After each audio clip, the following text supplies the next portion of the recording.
Olá, bem-vindos a mais um Desporto às 9. Hoje temos connosco o Secretário de Estado da Juventude e do Desporto, João Paulo Correia.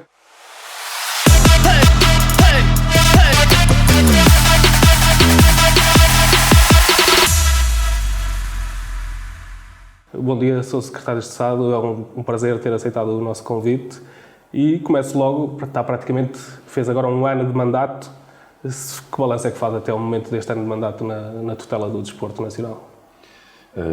Bom dia. Antes de mais agradecer o convite e a oportunidade de partilhar convosco a informação sobre a atividade do Governo na área do Desporto, de Juventude e Desporto. Farei um ano no dia 30 de março, foi no dia da minha tomada de posse, as eleições legislativas que decorreram no mês de janeiro, e conto que neste intervalo que ainda falta para 12 meses de mandato, em mais algumas conquistas surgem a favor do desporto. Por isso, não tendo praticamente 10 meses de mandato, julgo que o balanço é extremamente positivo, tanto ao nível daquilo que são os objetivos estratégicos, como também ao nível daquilo que é o seu índice de concretização. Como disse há pouco, o balanço é extremamente positivo e poderemos falar disso nas respostas às perguntas que me vai fazer. Sim, eu começo pelo último Eurobarómetro que saiu da Comissão Europeia, em que cerca de 74% dos portugueses disseram que nunca ou raramente praticavam atividade física. É uma preocupação do Governo. As atividades do IPDJ, como o Be Active, são atividades que são para continuar e para promover a atividade física dos portugueses? Sim, é uma preocupação do país, não propriamente só do Governo, é uma preocupação do país, da sociedade. São índices reduzidos que colocam Portugal nos últimos lugares da União Europeia em termos de índices de atividade física da sua população. Julgo que há um antes e depois da pandemia. A pandemia impactou com os hábitos de vida. Os dados que temos dizem-nos que o impacto naquilo que é a prática da atividade física e do desporto federado é um impacto positivo. Temos que aguardar pelo próximo Eurobarómetro. Acima de tudo, os dados que temos dizem-nos que temos um nível de atletas federados muito próximo do nível pré-pandémico, dos números de 2019, cerca de 690 mil atletas federados. Era o número de 2019. Algumas das modalidades que têm mais peso, mais representativas do desporto federado, como o futebol, o atletismo e outras que já anunciaram um recorde, um número histórico de atletas federados, o que nos deixa com boas perspectivas para aquilo que será o estatístico oficial 2022 em termos de atletas federados. Atividade física é um compromisso que o país tem que levar com maior atenção, quer o Governo, quer os municípios. Aquilo que é a política nacional, com o apoio dos municípios, transmite-nos a confiança necessária para que os números cresçam e tem necessariamente que crescer. O Governo tem em curso um programa de distribuição de 21 mil bicicletas em 863 escolas do segundo ciclo. É o maior investimento que alguma vez se fez na área da atividade física, promover a atividade física em contexto escolar. Eu recordo que o desporto escolar representa um investimento de 41 milhões de euros por ano. Foi esse o valor que o Governo investiu no desporto escolar em 2022. E para além disso, temos este programa, que é todo o LPRR, onde queremos investir em contexto escolar, na comunidade escolar e também nas famílias dos alunos que, obviamente, serão contagiadas pelo recurso dos filhos à atividade física ou à prática desportiva através da bicicleta. E, portanto, muitas são as frentes de trabalho que temos para aumentar os níveis de atividade física e aumentar os números do desporto federado. Realmente eu pegava pelo ponto do crescimento dos atletas federados, sem dúvida nenhuma está a crescer bastante e em vários municípios nota-se o crescimento e então depois da pandemia, porque houve ali inevitavelmente um interregno, não é? Mas tem crescido essencialmente no sexo feminino também. Muitas atletas federadas agora a crescer. Também é uma motivação para o Governo a igualdade no desporto e mesmo nos patamares mais altos, os homens e mulheres chegarem à igualdade no desporto. Sim, sem dúvida.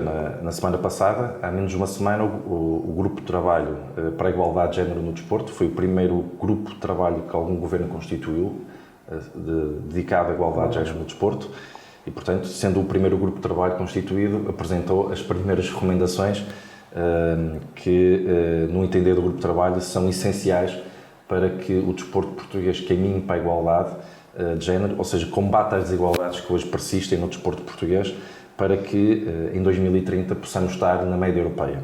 E quando falamos de igualdade de género no desporto, não falamos unicamente do número de atletas. É fundamental e sim, praticamente todas as modalidades estão a apresentar números de crescimento da vertente feminina, em número de atletas, desde o futebol até ao hóquei. Exato. Não há patinagem ao hóquei, Sim. que ainda tem menos atletas do que a patinagem, ou seja, patinagem artística, hóquei em patins, estou a falar o hóquei em campo e o hóquei indoor, mesmo tratando-se de uma modalidade que não tem tantos atletas, não tem tantos atletas como as grandes modalidades, mesmo essas modalidades apresentam um número de crescimento de atletas femininas.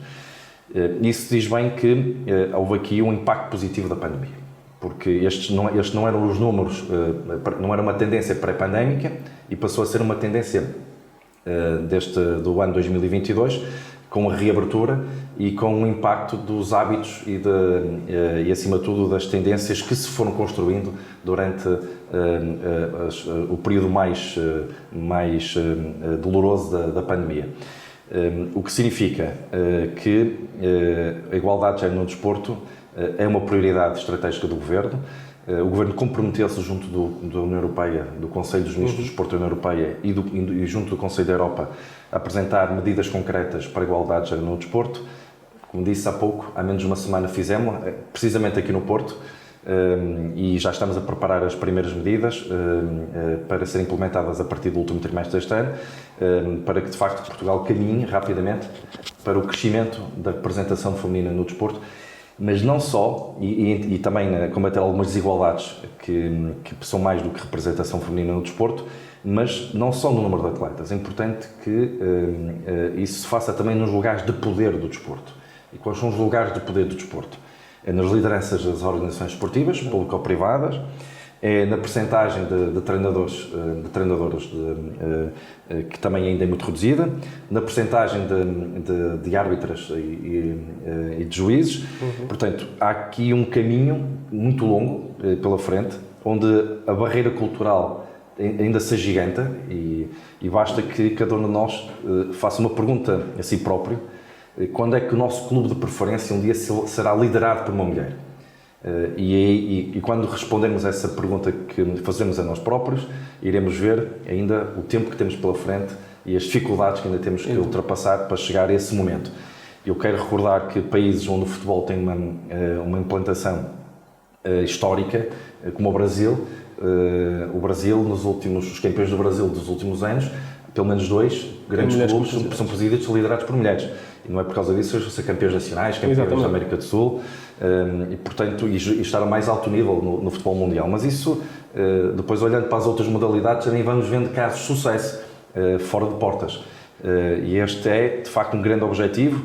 Já conseguimos um momento histórico, que foi a apresentação das medidas, pela primeira vez, quando estamos a poucos meses de comemorar 49 anos do 25 de Abril. Só passados quase 49 anos é que se conseguiu apresentar as primeiras recomendações para a igualdade de género no desporto. É uma vitória, agora temos que continuar este caminho. Ainda há poucas semanas o Sr. Secretário de Estado falou do combate à violência no desporto e referiu que devia ser repartido entre as entidades organizativas e os próprios clubes. Mas de que plano é que tem para dar poder a essas entidades, ou é numa mudança cultural ou mudança de mentalidade no desporto nacional que tem que haver? Dia 23 de fevereiro, o Parlamento vai debater e votar na generalidade o pacote de medidas que o Governo aprovou e enviou à Assembleia da República para alterar a Lei 39/2009, que é a Lei da Segurança dos Recintos Esportivos, onde o Governo traz um vasto conjunto de novas medidas, quer do lado da prevenção, quer do lado do combate à violência no desporto. O que o Governo pretende é que os recintos esportivos sejam mais seguros, para que o clima de segurança nos recintos esportivos transmita mais confiança aos espectadores, para que tenhamos mais espectadores nos recintos esportivos e com isso também ajudamos os clubes e as modalidades. Agora, temos aqui temos aqui diferentes níveis de violência no desporto. Há a violência organizada, que é aquela que infelizmente traz mais danos do ponto de vista daquilo que é reputação, danos reputacionais no desporto. E eu recordo que há uma tendência que se verifica desde 2018 de que os grandes incidentes de violência no desporto ocorrem fora dos recintos esportivos. Portanto, se colocar em cima da mesa os graves incidentes no desporto desde 2018, todos eles ocorreram fora dos recintos esportivos, com exceção dos incidentes de pirotecnia dentro dos recintos esportivos. E, portanto, o que o Governo pretendeu fazer foi assumir que o combate à violência é uma responsabilidade, tem que ser partilhada. Se resolvêssemos o problema da violência no desporto por decreto-lei ou por lei, julgo que o Governo e o Parlamento bastariam para resolver o problema da violência no desporto. Mas não chega. A lei tem que criar condições para que todas as entidades que intervenham no espetáculo desportivo possam agir com novas obrigações e deveres para promover a segurança dos recintos esportivos. E, portanto, aqui contam também os organizadores das competições, os próprios clubes, os seus dirigentes, os atletas, os adeptos e o staff técnico. Todos eles são agentes esportivos. Os adeptos, mais os adeptos, o que significa que é importante que se criem condições para que o organizador tenha mais responsabilidades e novas obrigações na forma como organiza as competições e também como adequa os seus regulamentos disciplinares àquilo que são as ocorrências que se vão verificando. Como também é preciso também capacitar os clubes. E agora falando de um diferente nível, de um diferente patamar de violência, que é a violência que se registra nos jogos de formação, nos jogos das camadas jovens, de diversas modalidades, que não é um fenómeno que esteja restringido ao futebol, mas também com ocorrência em outras modalidades. E para além de termos que investir na prevenção, e vou dar 3 exemplos do que é investir na prevenção. A figura do gestor de segurança, que está previsto na lei, mas nunca foi regulamentado, e que desta vez nós fazemos uma alteração a esse artigo do gestor de segurança, para que ele seja obrigatório naquilo que o Governo, depois de aprovada esta alteração legislativa no Parlamento, definir como o perímetro dos clubes e das modalidades que entram no gestor de segurança, que serão obrigados a ter gestor de segurança. Basicamente serão aquelas modalidades onde há, e competições dentro das modalidades onde há registros de incidentes de violência, para que o gestor de segurança seja alguém que receba formação, o clube designar alguém, um colaborador, um dirigente, que receba uma ação de formação, que essa ação de formação lhe permita saber de que forma é que pode organizar um espetáculo desportivo, um jogo, como é que recebe o adversário, a equipa adversária, como é que recebe os adeptos adversários, como é que recebe a equipa de arbitragem, que horários é que deve cumprir no antes, no durante e no depois, que tipo de informação é que pode ser dada e deve ser dada no altifalante ou na cabine de som à assistência, que tipo de mensagens é que podem dar à entrada do recinto desportivo, quando é que deve coordenar com a polícia local aquilo que é um jogo considerado de risco, não diria de risco elevado, mas de risco. Estamos a falar de jogos de camadas jovens, onde há muitas vezes incidentes feios. Muito feios, sim. E, portanto, o gestor de segurança, uma forte campanha que está a ser preparada também de sensibilização de todos os pais e familiares que assistem aos jogos nas camadas jovens, de algumas modalidades, onde se têm registrado incidentes de violência, e também permitir que os organizadores das competições possam ter, por determinação legal, habilitação, faculdade para alterarem os seus regulamentos de forma a punirem com mais peso aquilo que são os incidentes que existem nos jogos da formação.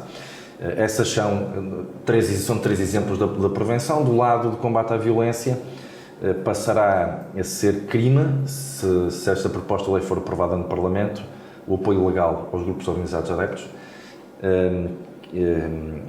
respondendo àquela tendência que eu falei há pouco. Desde 2018 os grandes incidentes de violência dão-se fora dos recintos esportivos, Os casos que são públicos também dizem-nos que há, de facto, aqui uma certa criminalidade organizada em contexto desportivo, porque o desporto depois é vítima. É muito importante passar esta mensagem. O desporto é vítima de uma certa criminalidade que se aproveita do desporto e dos recintos desportivos, ou do acesso aos recintos desportivos, para desenvolverem a sua atividade ilícita. E, portanto, é preciso dar resposta a isso. Esse é um exemplo também, como, por exemplo, hoje o crime de dano, como aquele que se verificou nas ruas de Guimarães, da responsabilidade de uma claque estrangeira que foi acompanhada por adeptos de uma outra portuguesa, de uma outra claque portuguesa. Na nossa proposta, que está entregue na Assembleia da República, esse tipo de danos provocados, mesmo contra particulares, passará a ser crime público. Hoje não, hoje um dano provocado em propriedade privada pressupõe previamente uma queixa dos próprios. E, portanto, se isto for, como aconteceu, feito em contexto desportivo, numa antecedência de um jogo de futebol, por exemplo, como foi o caso, passará a ter um contexto de crime público, para que as autoridades possam reagir e agir com outra eficácia. E, por exemplo, e como é que se pegando nesse podendo até, segundo a nossa proposta, impedir esses prevaricadores de assistirem aos jogos. Caso a Força Policial entenda que, de facto, isso oferece mais razões, oferece maior segurança ao espetáculo desportivo. Exatamente. Eu ia pegar por aí, por exemplo, essa claque chegou um dia antes do jogo. Como é que podia a organização ou a polícia ter maniatado melhor, e sabendo que a UEFA deve ter mandado indicações, adeptos considerados logo perigosos e podem andar à vontade? A PSP já respondeu em comunicado a essas questões.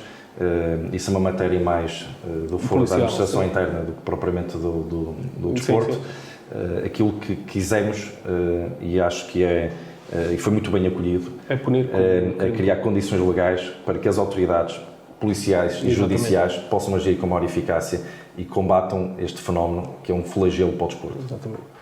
Também há pouco tempo criticou a Constituição de Sociedades Anónimas, que é um grande flagelo. Também não critiquei a Constituição. Não, de como estão a ser constituídas, que também é um grande flagelo da última década. Sim. Falou em 20% que caíram por insolvência ou se extinguiram. E como é que pretende regular melhor? Maior fiscalização, maior obrigatoriedade para quem investe em ficar mais anos, em investir obrigatoriamente no clube e na região? Passará por aí Aquilo que o Governo pretende fazer já está nas mãos da Assembleia da República. Também faz parte de uma proposta de lei que construímos durante estes meses de mandato.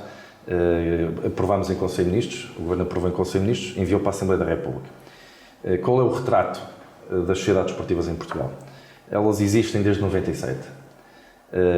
Atualmente são cerca de 120 aquelas que podemos considerar em atividade.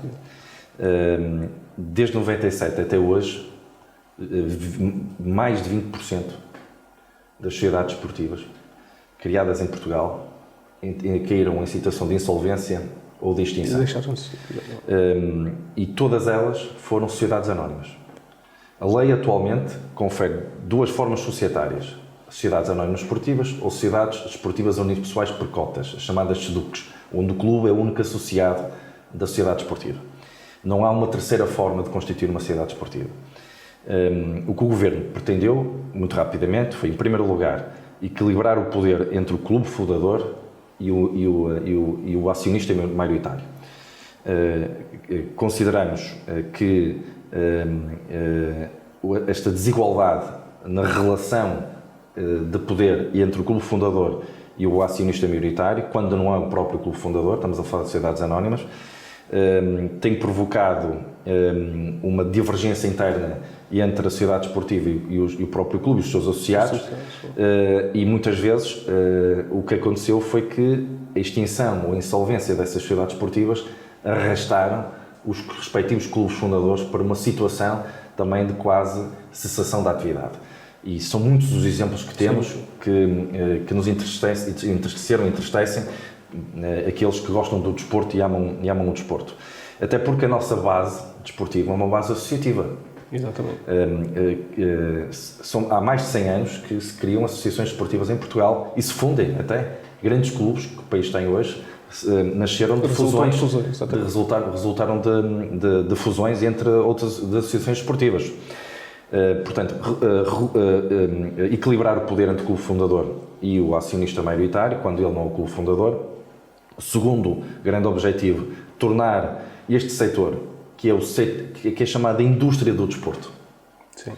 As sociedades esportivas, aquilo que eu designo a indústria do desporto, é o setor da atividade, torná-lo mais atrativo para o investimento, para o bom investimento e para o bom investidor.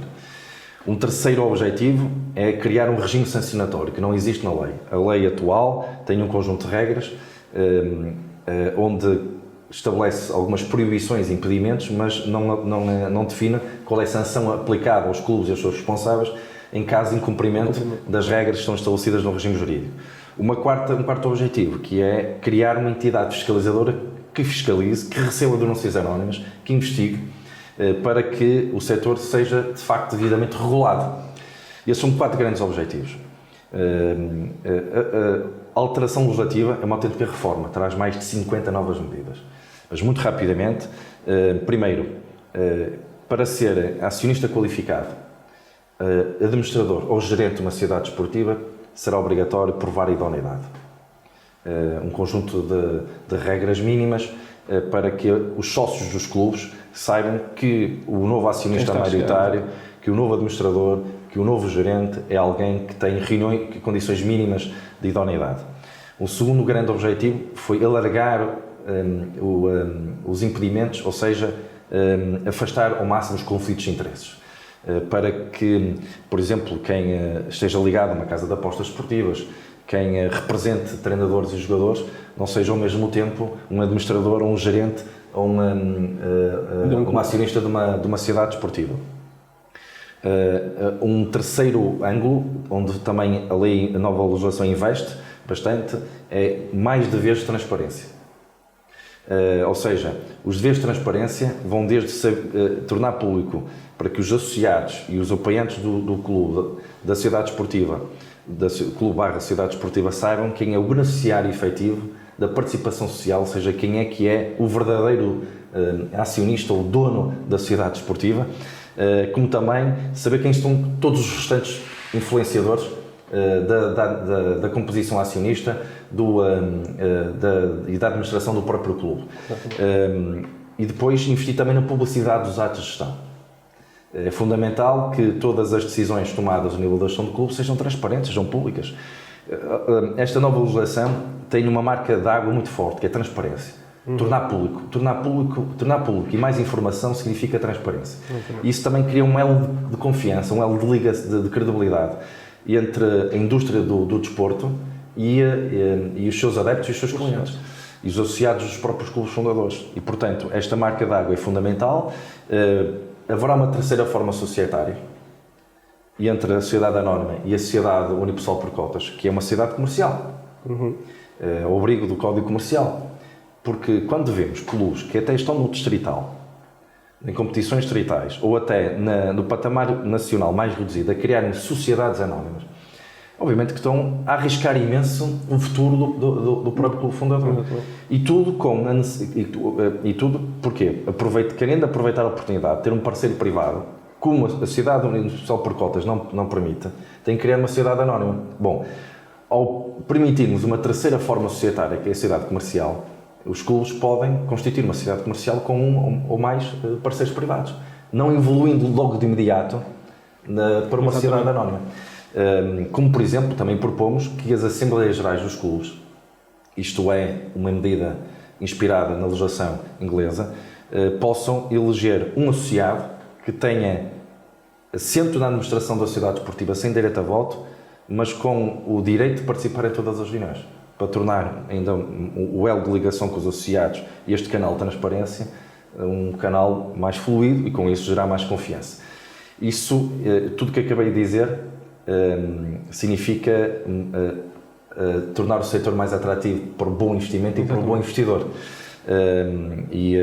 Portanto, estamos muito confiantes que esta nova legislação vai ajudar muito Aliás, as reações que têm havido, porque ela já foi aprovada no Governo há cerca de 2 meses, a legislação, todas as reações têm sido muito positivas, o que significa que conseguimos, para já, vamos ver o que é que o Parlamento decide, que é soberano, mas para já conseguimos responder àquilo que eram as pretensões do setor, quer dos grandes, quer dos pequenos. E, virando um pouco para o ponto mais positivo do desporto, se há alguma intenção de criar mais centros de alto rendimento, pois os resultados estão à vista. No ciclismo e na canoagem, Portugal tem evoluído de uma forma fantástica, com o centro de Anadia de canoagem e de ciclismo. Há mais planos para se criar mais centros de alto rendimento no país? Assim, os centros de alto rendimento são... temos 14 centros de alto rendimento, o Jamor mais 13. Não há propriamente, a partir do momento em que o país tem 14 centros de alto rendimento, que é o que tem permitido também estes resultados internacionais em várias modalidades, e algumas delas onde Portugal não tem tradição em grandes êxitos internacionais, mas crescer acima dos 14 não é propriamente, não estabelece uma relação direta, como aconteceu até agora, entre mais centros de alto rendimento, mais e melhores resultados. Haverá sempre uma relação, mas não é com a mesma força e os mesmos resultados que têm acontecido até agora. Um centro de alto rendimento é uma unidade desportiva com reconhecimento internacional, onde, por exemplo, é obrigatório ter uma unidade hoteleira, estruturas de apoio que pressupõem investimento muito pesado, por além de um conjunto diverso de infraestruturas desportivas. Estamos a falar de um investimento sempre acima, quando construído de raiz, acima de 10 milhões de euros. Se em 2022 Portugal atingiu o recorde por um número muito acima daquilo que tinha sido o melhor ano de eventos esportivos internacionais, com 14 centros de alto rendimento, se conseguimos ter, como estamos a ter, êxitos internacionais por uma nova geração, que, como disse há pouco, em modalidades onde Portugal não tem tido grande tradição em êxitos internacionais, significa que o trabalho que estamos a fazer está a ser bem feito. Um novo centro de alto rendimento só é possível se houver uma federação, ou se as federações em causa que falou, se comprometerem a colocar lá todos os treinos das seleções nacionais. Porque não se vai criar um centro de alto rendimento para a modalidade X, se a federação de X não se comprometer a colocar lá as seleções nacionais, ou os seus melhores atletas a treinar. Porque o centro de alto rendimento é isso mesmo. Não é? Ou seja... Sim, é para viverem, para fazerem a sua vida profissional. Claro, ou seja, nós temos um centro de alto rendimento muito subaproveitado, mas ele foi construído em Foscoa, porque houve um compromisso das federações respectivas de que queriam lá desenvolver o seu alto rendimento. Entretanto, mudaram as direções nacionais dessas federações e com outra estratégia deslocalizaram grande parte do alto rendimento desse centro de alto rendimento. Mas esse centro de alto rendimento custou ao país milhões de euros. Portanto, essa é também uma razão essencial, imprescindível, para se criar um novo centro de alto rendimento. Neste momento, está em cima da mesa o 15º Centro de Alto Rendimento, em Vila Moura, para, sobretudo, vela e canoagem, e estamos, conjuntamente com a Câmara Municipal de Lolé, com grande empenho do Sr. Presidente da Câmara e das respectivas federações, a fechar o compromisso daquilo que será o futuro 15º Centro de Alto Rendimento do país. Portanto, sim, os centros de alto rendimento estão a ser muito positivamente aproveitados e também têm dado o seu contributo para os resultados que falamos. E por outro lado, e da nossa experiência de entrevistarmos atletas até mais jovens e essencialmente das artes marciais, queixam-se sempre que quando chegam a europeus ou mundiais que as condições em Portugal não são bem iguais, que partem sempre em desvantagem. Alguma forma de melhorar este aspecto? E depois são campeões do mundo na mesma e campeões da Europa. Bom, é assim, nós temos cerca de 60 modalidades com utilidade pública desportiva, 60 federações com utilidade pública desportiva. Acredito que todos os países da Europa que investem também no desporto, todos investem no desporto, não investem com a mesma intensidade, com a mesma prioridade nas 60 ou mais modalidades a quem possam atribuir utilidade pública. O mundo das artes de combate em Portugal tem vivido, ao longo dos anos, em algumas dessas modalidades, com grandes divergências e conflitos entre aquilo que os próprios autodesignam como federações. E, portanto, é uma particularidade negativa que existe em muitas modalidades nas artes de combate. Por exemplo, só agora é que foi atribuída a utilidade pública desportiva à modalidade de taekwondo. Uma modalidade que tem muitos atletas em Portugal, mas que vivia numa crise interna entre uma federação que nem sequer tem condições de ter utilidade pública, que fará utilidade pública desportiva, por razões muito más. E tem outra federação que tem condições para ter utilidade pública, já tem, recentemente, há cerca de um mês e meio, mas é uma decisão deste governo que decidiu intervir nessa modalidade, porque ao atribuir utilidade pública significa que só a partir desse momento em que uma federação tem utilidade pública desportiva é que o governo pode financiar a modalidade. Exato.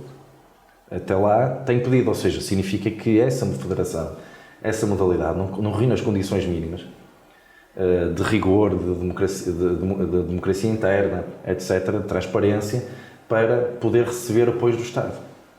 E isso acontece, eu estou a falar de uma modalidade onde já atribuímos a utilidade pública, para não falar no kickboxing também há cerca de 2 meses e meio, foi atribuída a utilidade pública desportiva algumas variantes do kickboxing que ainda não tinham utilidade pública desportiva, e, portanto, temos dado passos para resolver os problemas dentro de modalidades das chamadas artes de combate. Agora, todas elas recebem financiamento do Estado. E nós temos centros de alto rendimento nas artes de combate, em Portugal. Temos centros de alto rendimento que recebem provas internacionais. Eu não consigo perceber bem o que é que significa isso de ir ao estrangeiro e ver que tem melhores condições do que essas modalidades em Portugal, quando depois organizam... Talvez em logística e em apoio, que é o que mais... Por exemplo, vamos mais longe. Estamos aqui a conversar na cidade do Porto. Vila Nova de Gaia, este fim de semana, a modalidade do Karaté organizou um mega evento no centro de alto rendimento, que é de taekwondo, mas também é aproveitado por outras modalidades, em Vila Nova de Gaia. Têm centro de alto rendimento? Têm. Promovem grandes eventos nacionais e até internacionais nas nossas infraestruturas esportivas? Organizam.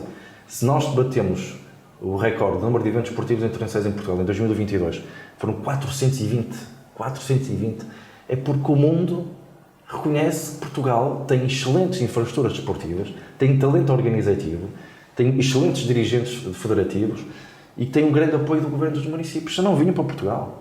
Portanto, e não tínhamos um crescimento tão elevado desta procura.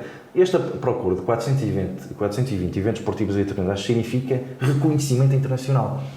Agora, temos consciência que temos que continuar a fazer este trabalho, mas há algo que não nos podem apontar. E isto é mérito dos últimos governos, dos municípios, de muitos dirigentes federativos. Temos boas infraestruturas desportivas, porque se não tivéssemos, não tínhamos esta procura internacional. E puxando um bocado assim a brasa para a nossa sardinha, falemos um pouco da região Minho, que é muito prolífera em atletas de alto nível e na história do desporto. E também agora temos Viana do Castelo como cidade europeia do desporto em 2023. Qual a importância para o país ter uma cidade europeia do desporto e, principalmente, o ano, obviamente, decorre eventos nacionais e internacionais, mas depois o que é que fica em Viana e no Alto Minho daqui para a frente? Bom, se puderem estudar o relatório de Leiria, Cidade Europeia do Desporto, foi em 2022 Cidade Europeia do Desporto, todos os anos em Portugal é escolhida uma cidade para a Cidade Europeia do Desporto.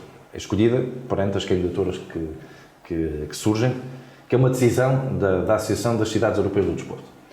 E os municípios candidatam-se com alguns anos de antecedência A Leiria foi ano passado a Sociedade Europeia do Desporto. Eu estive na cerimónia de encerramento, onde foi distribuído o relatório da Cidade Europeia do Desporto e as principais conclusões que tirei daquilo que é a raiz que fica na cidade. Houve, primeiro, um envolvimento e uma dinamização brutal dos clubes desportivos de base local. Tanto é que os concelhos vizinhos também participaram e colaboraram naquilo que foi a Leiria Cidade Europeia do Desporto. Portanto, houve um contágio positivo. Segundo, uma grande aposta no desporto adaptado. Através da Cidade Europeia do Desporto, criou-se desporto adaptado em clubes e modalidades onde a cidade não tinha desporto adaptado. Esta é uma resposta essencial também. Terceiro, desporto feminino. No feminino, foi prioritário na cidade europeia, como sei que também que vai ser em Viana do Castelo. E isso também deixa raízes para o futuro. E quarto, promover o desporto informal. Muito desporto informal foi promovido em dezenas de modalidades, que tiveram praticantes pela primeira vez, praticantes informais. Portanto, estas 4 variantes que são essenciais numa cidade europeia do desporto. É mais importante, talvez, para uma cidade de Viana do Castelo, investir nestas variantes, porque isso é um legado que fica, como estava a dizer, para várias décadas, do que propriamente receber um grande evento desportivo que obviamente tem impacto local, na economia, mas que se calhar não deixa uma raiz tão funda como o investimento nestas 4 prioridades. Pronto, e por fim, também não tomo mais do seu tempo, pergunto os objetivos para os restantes 4 anos desta legislatura. Assim, os objetivos são aqueles que já estão no programa do Governo. Há 2 objetivos macro. Afirmar o desporto português na cena internacional e aumentar os índices de atividade física da nossa população para que o país entre o mais rápido possível no lote dos 15 países da União Europeia com melhores índices de atividade física. Sabemos que são este objetivo é muito ambicioso, pela resposta que lhe dei numa das primeiras perguntas desta entrevista. Afirmar o desporto português na cena internacional significa que o Governo apoia aquilo que foi a sua grande decisão, que foi o financiamento histórico à preparação olímpica e paralímpica. Eu quero recordar que nunca se aumentou tanto o financiamento à preparação olímpica e paralímpica como este ano, no ano passado, em 2022, ou para o ciclo de Paris 2024. Estamos a falar de 31,2 milhões de euros, que é o financiamento que o Estado vai assegurar até os Jogos Olímpicos, incluindo o ano dos Jogos Olímpicos e alguns meses depois, para que Portugal tenha uma participação que contribua para esse objetivo macro de afirmar o desporto português na cena internacional. O que é que significa, qual é o impacto deste aumento histórico? Um aumento das bolsas dos atletas em 20%, não eram aumentadas desde 2009. Os atletas olímpicos e paralímpicos. Equivalência durante todo o ciclo das bolsas entre paralímpicos e olímpicos. Mais estágios internacionais. Mais participação nas qualificações para os Jogos. E criar uma bolsa de continuidade, que até hoje nunca existiu. Quando um atleta está nos Jogos e se não se qualificar para os mínimos, perde a sua bolsa no mês seguinte aos Jogos. Nós queremos uma bolsa de continuidade para que haja uma segurança mínima, para que um atleta, numa infelicidade, por exemplo, não perca a bolsa que entretanto está a receber.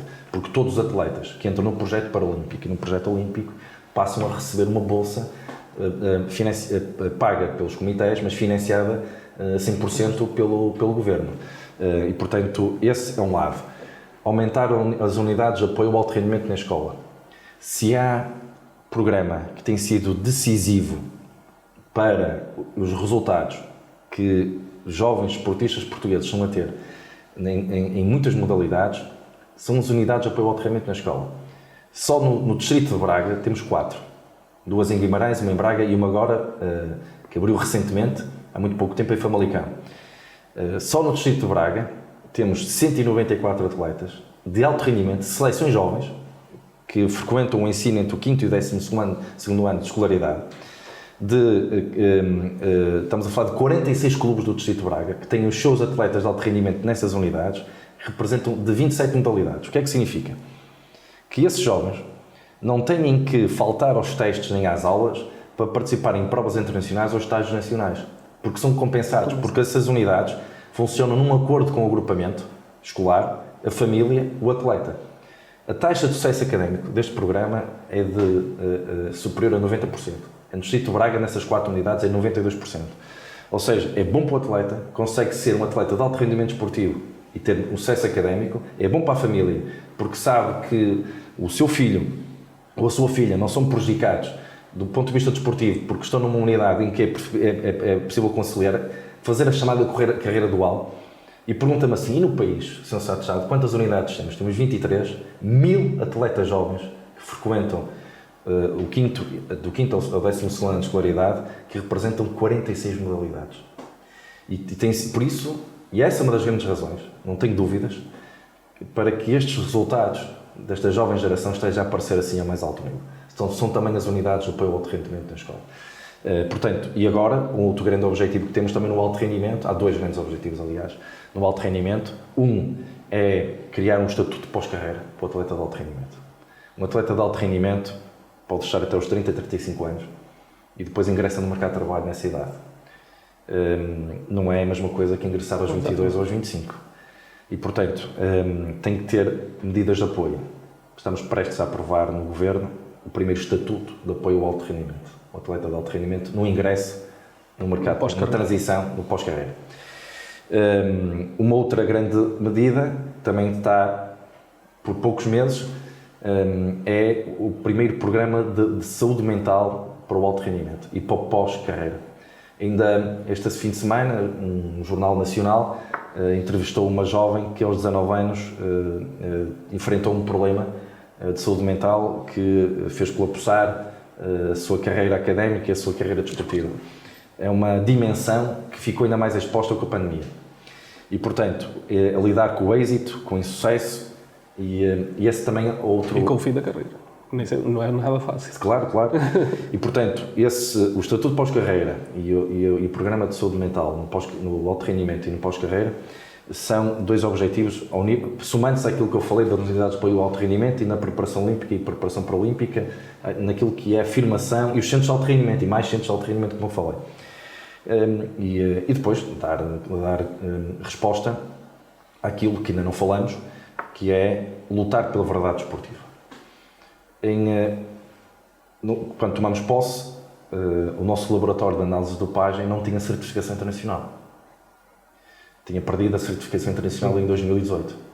Foi uma imparidade para o país desportivo, quando o mundo do desporto soube que o nosso laboratório não cumpria os mínimos da verdade desportiva. E então, a primeira decisão que tomamos foi aprovar a transferência do laboratório do IPDJ para o Instituto Ricardo Jorge, a área da saúde. Ou seja, tirar do chapéu do desporto o laboratório, até porque essa também era uma das exigências da Agência Mundial Antidopagem face ao que tinha acontecido. Ou seja, tornar a coisa mais isenta. Exato.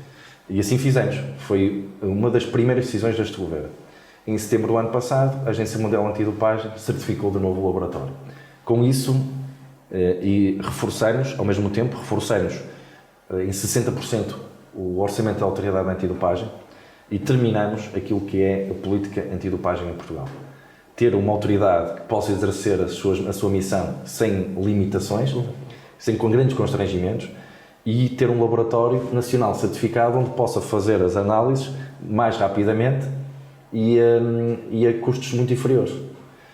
Também, quando uma seleção internacional ou um clube internacional decide vir para Portugal, também analisa que vamos para Portugal porque o Portugal também já tem um laboratório certificado onde nós também podemos fazer as análises aos nossos atletas.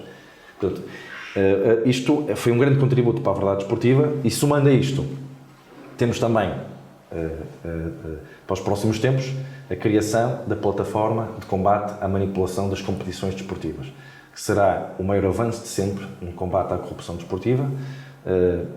Julgo que daqui a 2 meses estará na Assembleia da República e com isso, quando essa plataforma estiver aprovada e em funcionamento, iremos concluir aquilo que, através da política antidopagem, através desta plataforma e da reforma que fizemos também das sociedades esportivas, aquilo que é a primeira grande reforma, o primeiro grande avanço do país após muitas décadas na luta pela verdade desportiva. Portanto, alto rendimento, verdade desportiva e aumento dos índices de atividade física. Obrigado, Sr. Secretário de Estado. Foi um prazer conversar consigo. Foi mais um Desportar Novo. Já sabe, siga as nossas redes sociais e o nosso site, o atleta.pt.